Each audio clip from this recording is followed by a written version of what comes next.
In the dunder video, we wrote a double underscore init, double underscore repr, and double underscore EQ all by hand to make our objects construct, print, and compare properly. It worked, but it was a lot of typing. In this video, let's look at the tool that writes all of that for you, the dataclass decorator. You can think of this as the sequel video, same power, almost none of the boilerplate. So let's start with the pane. Here's the money class, roughly the way we built it in the dunder video. An init that assigns each field, a repr that lists each field again, and EQ that compares each field a third time. Look how much of this is just repeating the field names over and over in 3 different methods. And this is only 2 fields. Add a third, and all 3 methods get longer. So we think there's got to be a better way, and there is. So if you want a refresher on what each of these dunders actually does, that dunder methods video covers it. You can see it in the Python playlist. But here's that entire class rewritten. We import data class from the data classes module.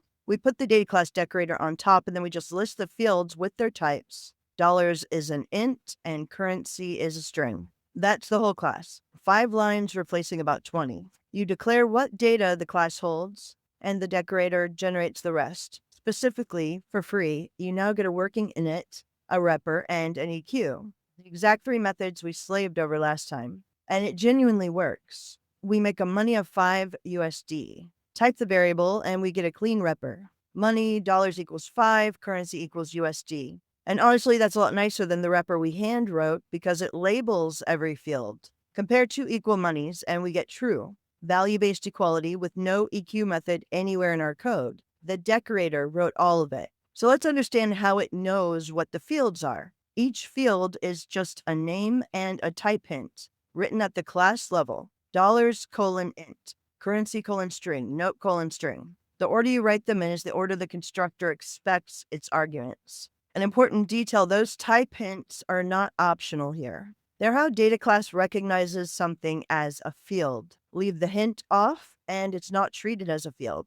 And to be clear, Python does not actually enforce these types at runtime. They document your intent and help your editor catch mistakes. But nothing stops someone from passing a string where you wrote int. Defaults work exactly like you would hope. Give a field an equal sign and a value, just like a normal function argument. Here, currency defaults to USD. Now, currency is optional. Create a money with just 5, and currency fills in as USD automatically. One rule carries over from regular functions. Any field with a default has to come after the fields without defaults. You cannot put a defaulted field before a required one. Now a trap, and it's a good one because it connects to an earlier video. Say you want a wallet with a list of notes, and you try to default that list to an empty pair of brackets. Data class will not let you do that. It raises an error. Mutable default for field notes is not allowed. This is because a single list written as a default would be shared across every instance. The exact same shared mutable bug we covered in the class versus instance attributes video.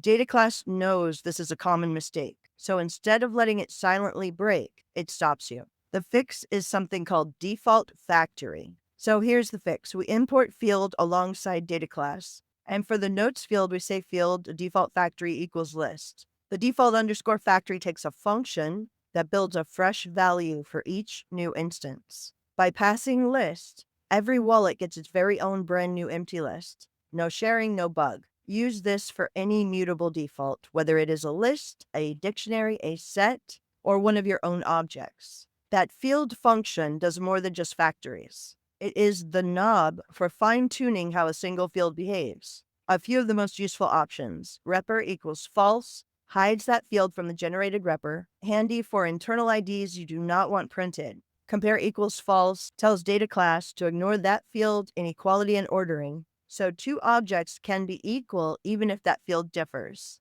And default factory set the field's default value. So when you need control over one specific field is how you get it. Remember writing double underscore LT by hand to make objects sortable if you were in that video? So now watch this instead. Add order equals true to the decorator. Now data class generates all 4 ordering methods for you. LT, LE, GT, and GE. And it compares fields in the order you declared them. Dollars first, then currency. Exactly like comparing tuples. So sorting a list of money objects just works. No handwritten LT, no total ordering decorator, just one keyword. Speaking of keyword, next keyword, frozen equals true. So this makes your instances immutable. Once a money is created, you cannot change its fields. Try to reassign dollars after the fact and you get a frozen instance error. This is perfect for values that should never change after creation, things like an amount of money or a coordinate. And there's a nice bonus. Frozen data classes are automatically hashable, which means they work in sets and as dictionary keys with no extra effort. Recall from the dunder video that defining EQ normally breaks hashing. Frozen handles that for you. Sometimes you need to run code right after the object is built to validate the data or a computer-derived field. That is what _post init is for. The generated init calls it automatically right after it sets all the fields. Here we use it to validate. If dollars is negative, raise a value error. So now trying to make a money of -5 immediately fails with a clear message. This is where your custom logic lives in a data class without you having to write the whole init yourself. The data class's module ships with a few helpers that are genuinely useful day to day. Asdict converts an instance into a dictionary, and astuple converts it to a tuple. Both great for saving to JSON or storage. And replace makes a modified copy of an instance, leaving the original alone. That's important. That last one pairs beautifully with frozen objects. Since you cannot change a frozen instance, replace gives you a fresh one with the change applied.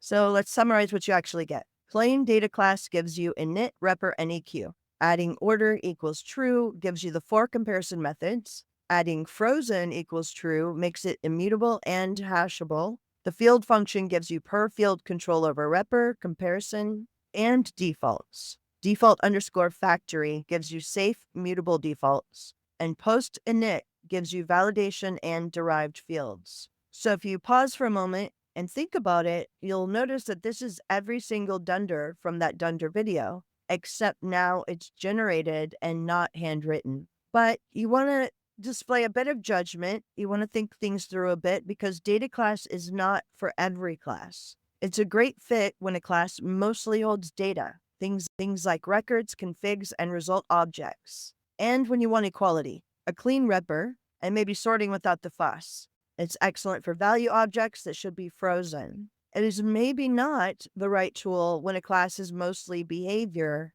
with very little stored state, though. Or when you have complex init logic that does not fit neatly into fields plus post init, or when you need total control over every dunder yourself. So just use it where it fits and reach for a plain class when it doesn't fit. So that's the data class decorator. You declare the data, you let Python write the rest. All that boilerplate from the dunder video collapses into a few lines of fields, and sorting, immutability, and validation are each just one keyword away. If you haven't seen the dunder methods video, it's a good one to watch. Now you know exactly what data class is generating under the hood.